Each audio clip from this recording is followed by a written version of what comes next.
Bismillahirrahmanirrahim. Assalamu alaikum wa rahmatullahi ta'ala wa barakatuh, ma chère semeuse de khair. Alhamdulillahi rabbil alamin. Que la paix et le salut soient sur le noble du prophète et messager, notre maître Mohammed sallallahu alayhi wa sallam, ainsi que sur sa famille et ses compagnons. L'amour d'Allah Azza wa Jal ne va pas sans une crainte sincère, une crainte noble, qui ne fait pas fuir, mais qui ramène vers lui, subhanahu. Dans ce podcast, Inch'Allah, prends un moment pour réfléchir à la place de cette crainte dans ton cœur. Est-elle vivante? Te pousse-t-elle à t'éloigner du mal, à corriger ton cœur, à revenir? Allah Azza wa Jal nous dit dans la sourate Al-Imran, verset 28, وَيُحَذِّرُكُمُ اللَّهُ نَفْسَهُ. Il vous met en garde contre sa propre personne. Ce verset est un verset de mise en garde. Et Allah Azza wa Jal sait parfaitement ce contre quoi il doit nous alerter. Si Allah nous avertit, alors ce sujet mérite véritablement toute notre attention et prudence. Ce verset inspire la crainte. En effet, Allah subhanahu wa ta'ala est seul digne d'être craint. Dans le Coran, Allah Azza wa Jal nous dit dans Surat Al-Hashr, verset 21, « Si nous avions fait descendre ce Coran sur une montagne, tu l'aurais vu s'humilier et se fendre sous l'effet de la crainte d'Allah. » Imagine cela, subhanallah, une montagne, faite de roches solides et imposantes, serait déchirée et brisée par la crainte qu'elle éprouverait pour Allah. Alors que dire de nous? Mais est-ce que cet avertissement concerne uniquement les désobéissants? Non. Cet avertissement est aussi pour empêcher que nous tombions dans la désobéissance. Une crainte sans espoir peut mener à la désespérance, et un espoir sans crainte peut entraîner dans l'insouciance. Le chemin du croyant est celui de l'équilibre. Il craint son Seigneur tout en espérant sa miséricorde. Allah Azza wa Jal nous rappelle que même les éléments les plus durs de la création, subhanallah, tels que les rochers, se soumettent à lui.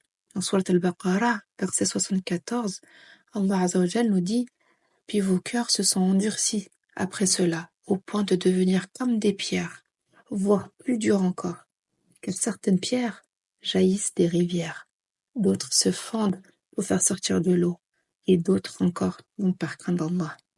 La ilaha illallah, Muhammad Rasulullah, sallallahu alayhi wa sallam. » Et que dire de ces anges?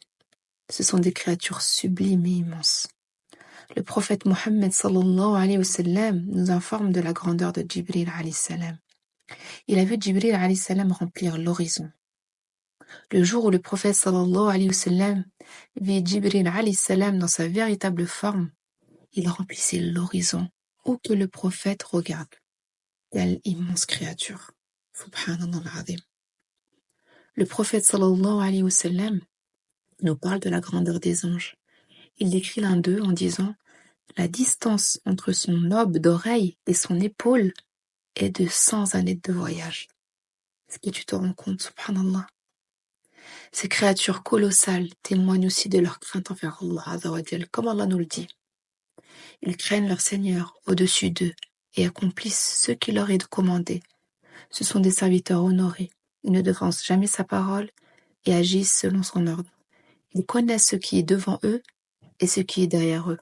Et ils n'intercèdent qu'en faveur de celui qu'Allah a agréé, et ils tremblent de sa crainte. Allah loue également les croyants qui éprouvent cette crainte. Ceux qui craignent leur Seigneur en secret auront un grand pardon et une immense récompense. Allah décrit ses meilleurs serviteurs, les messagers. Ceux qui transmettent les messages d'Allah le craignent et ne craignent personne en dehors de lui. C'est pourquoi Allah Azza wa Jal nous ordonne de le craindre. Ne craignez pas les gens, craignez-moi. Si tu connais ton Seigneur comme il mérite d'être connu, tu le craindras, ma chère semeuse de khair. Et cette même connaissance te poussera aussi à espérer sa générosité, son pardon et ses récompenses. C'est en voyant ses portes toujours ouvertes aux repentants et ses immenses bienfaits que le croyant espère sa rahma. Mais en même temps, il craint sa puissance et son châtiment, car Allah est celui qui inspire la crainte. La crainte d'Allah peut accomplir des merveilles, comme le montre un récit authentique rapporté par le prophète sallallahu alayhi wa sallam. Un homme, parmi ceux qui vivaient avant nous, n'avait jamais accompli aucun bien. Lorsque la mort s'approcha, il rassembla ses enfants et leur dit : « Quand je mourrai, brûlez mon corps, réduisez-moi en cendres, puis dispersez-moi dans le vent, une moitié sur la terre et une moitié sur la mer. » Il pensait qu'Allah ne pourrait pas le rassembler après cet acte de destruction. Ses enfants firent ce qu'il avait demandé. Mais Allah dit simplement : « Sois. » Et cet homme fut ramené à la vie. Allah lui demanda : « Pourquoi as-tu ordonné cela ? » Il répondit : « Par crainte de toi, ô mon Seigneur. » Alors, Allah lui pardonna.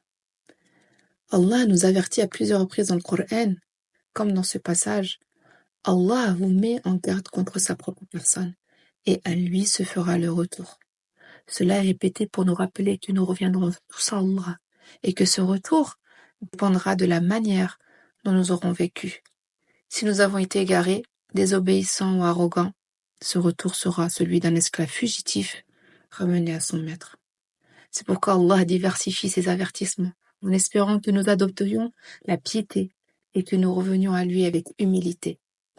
Pourquoi devons-nous craindre ? Pourquoi éprouvons-nous cette crainte ? C'est pour nous prémunir de ce que nous redoutons. Le problème aujourd'hui, c'est que certaines personnes prétendent « je crains Allah », mais leurs actions ne reflètent pas cette affirmation. Par exemple, quelqu'un pourrait dire lors d'une dispute « Tu crois que j'ai peur de toi ? Je ne crains personne, sauf Allah. » Mais ces actes contredisent ces paroles, car ce ne sont pas les actions de ceux qui craignent vraiment Allah. Dans le premier verset, Allah Azza wa Jal dit « Allah vous met en garde contre sa propre personne, et à lui se fera le retour. » Si tu sais que tu retourneras vers lui, subhanahu, alors crains-le, car ce jour-là, il n'y aura ni allié, ni soutien, ni intercesseur pour toi. Dans le second verset, Allah dit « Allah vous met en garde contre sa propre personne, et Allah est compatissant envers ses serviteurs. » Ce rappel est une preuve de compassion et de miséricorde d'Allah. Si tu crains Allah ici-bas, tu n'auras pas à le craindre dans l'au-delà. Le prophète sallallahu alayhi wa sallam rapporte les paroles de son Seigneur. « Par ma puissance, je ne réunirai pas de peur, ni de sécurité pour mon serviteur. S'il me craint dans ce monde, je le sécuriserai dans l'au-delà. Et s'il se sent en sécurité envers moi dans ce monde, je le ferai craindre dans l'au-delà. » Un jour, des gens vinrent voir Hassan al-Basri rahimahullah et lui demandèrent : « Pourquoi parles-tu aux gens en les effrayant ?»